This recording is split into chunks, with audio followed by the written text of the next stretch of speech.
Newcastle's injury list has ballooned at the worst possible moment as they prepare to host Arsenal, turning what should be a high-stakes tactical chess match into a test of survival.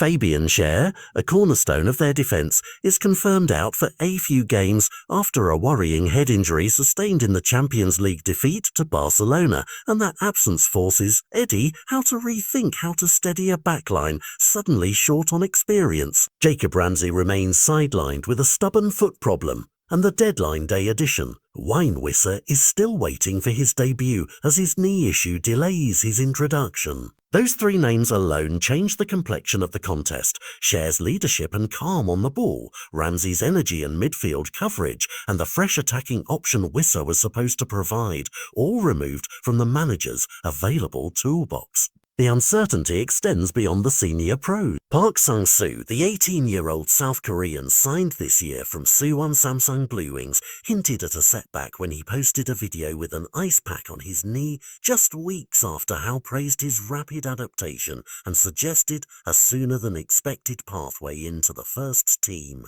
For a club that has tried to blend promising youth with shrewd signings, that social media glimpse underlines how quickly hopes of added depth can be swallowed by fitness doubts. Against that backdrop, the one clear boost is Anthony Gordon's return from suspension. Gordon gives Newcastle a real attacking spark.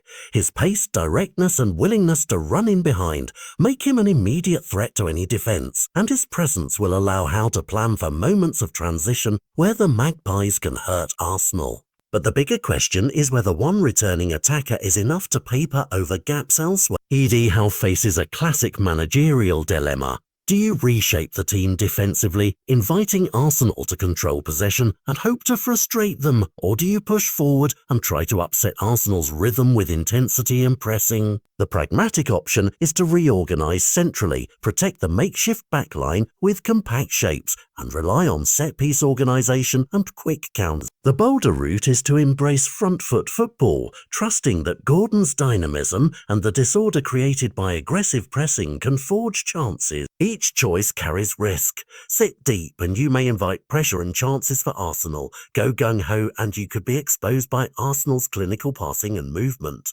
For Arsenal, this dossier of absences is an invitation. Any coaching staff would sharpen plans to exploit a weakened spine, and Mikel Arteta's team will study where Schär's absence creates mismatches and where Ramsey's absence shifts midfield battles. Yet football often resists tidy forecasts. Newcastle have shown a habit of resilience in adversity, and there are times when a club's reaction to difficulty produces cohesion, fight and unpredictable energy that unsettles more polished opponents. Beyond the 90 minutes, these injuries carry season-wide consequences. A cluster of knocks at pivotal junctures can disrupt momentum, sap dressing room morale, and force rotation headaches across cup and continental fixtures. If Wissa's knee keeps him sidelined beyond the international break, Newcastle lose not only an intended option in attack, but a piece of longer-term squad planning. In short, this weekend is more than a fixture. It becomes a barometer of character.